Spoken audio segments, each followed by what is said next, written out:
Until there is a coaching change, the Pistons will continue to lose. That's the sad reality at the moment. Couple that with Kill, KO, and Stu being out, winning is out the question.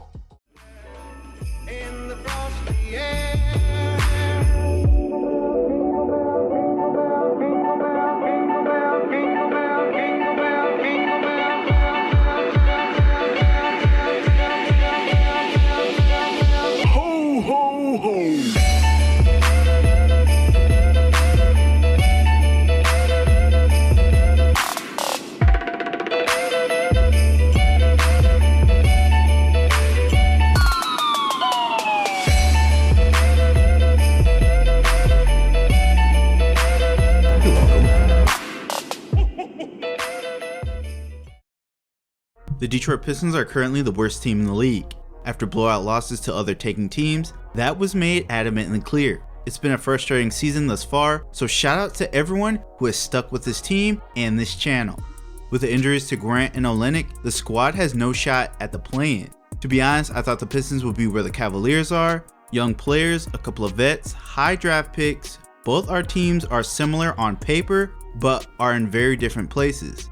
Bally Sports always puts up this graphic that the Pistons are one of the youngest teams in the league. I personally hate it due to the fact that all the other young teams are in the playoff hunt or have blown out the Pistons. So how did we get here? Well, you combine injuries to key players and an inept coaching staff, you get 5 wins in 29 games.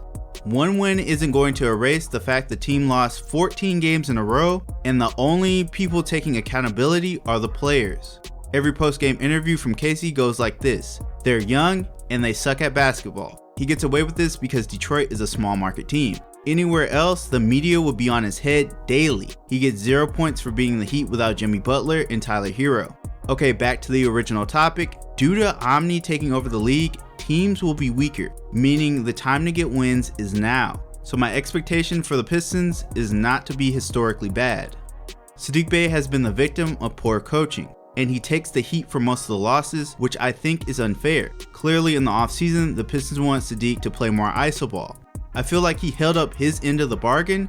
Bey added so many skills to his game during Summer League and preseason. We've seen it, I have videos making notes of it. Bey has been in the lab putting in the work.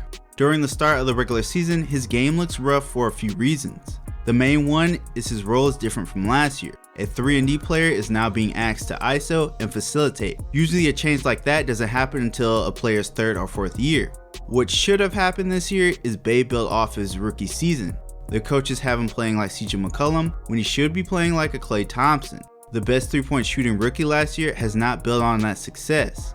Now recently, Bey is on fire. That's because he's taking catch and shoot threes again. You notice that the guard's assist numbers are going up now that he's letting it fly. Before, Saddiq was stuck on when to attack and when to move the ball. With Grant out, those decisions become much easier. But he will have to deal with that again once Grant comes back and when we draft another player next year. I'm fine with him running ISOs and especially post-ups, but it's clear the Pistons are at their best when Saddiq is a sniper.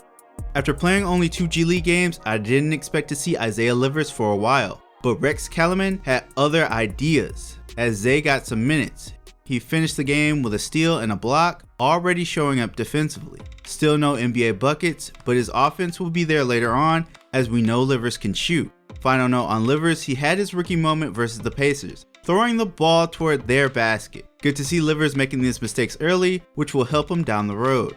Ladies and gentlemen, it's finally the age of Saben Lee. After being the best player in the entire G League, Saben finally got his time to shine with the Pistons. And he did, igniting runs with the second unit. The squad needed scoring, and Jedi answered the call. I was never mad at Kojo for running the second unit, as he was just doing what was asked. Saben will be the backup going forward, which was the only way to go. The Pistons will still get a veteran presence, since Rodney McGruder has been productive recently. It's that time of the year, and I'm not talking about Christmas. It's almost trade season, which means fans and beat writers alike are creating awful trades as we speak. Pistons Twitter and Reddit is looking rough. I understand people want change, but trading Grant for a bag of better made chips isn't the answer. Most teams' mouthpieces, including Woj and Shams, are begging the Pistons to trade Grant, which means his value is extremely high.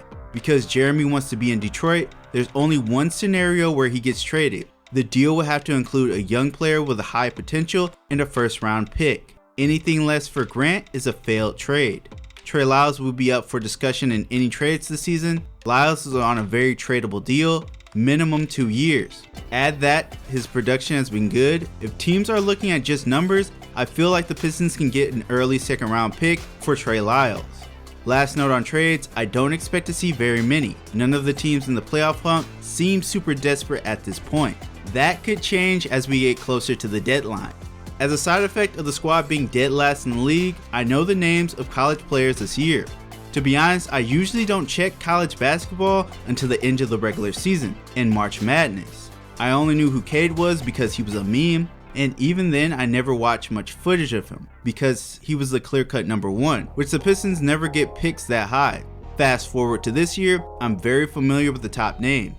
Most popular one throughout our fan base is center Chet Holmgren, which I'm personally not a big fan of. He seems like a player you build around long term. He can post up guys at the college level, but there's doubt that will translate to the NBA. When he's not in the paint, Gonzaga has him bringing the ball up like he's a guard. That shows up in the stat sheet as he collects turnovers like infinity stones. Chet will take years to develop into an elite player, which with Cade we have to start winning sooner rather than later.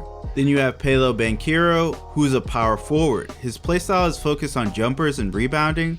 Paolo can create his own shot and spot up from 3. Offensively, he's similar to what we already have in Jeremy Grant. Defensively, nothing to write home about. You will be drafting him for scoring.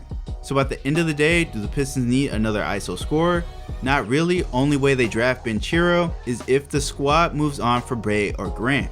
A player that was brought up was Christian Koloko from Arizona. He had a great game against Michigan recently. His playstyle is similar to Clint Capella. The big difference is that Koloko can hit his free throws. Not saying he will go top 5, but just a player we should keep an eye on. Fire Dwayne Casey, please.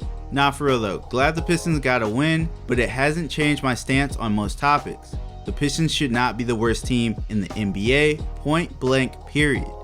And that wraps up this video. Happy holidays to all my subscribers and viewers. Hope you all find some Pistons gear under your trees. The squad will be taking on the Heat again Thursday. Miami will have Tyler Hero back, so that matchup will be tougher than the last. That's it for me. Thanks for watching, and I'll catch you all in the next one.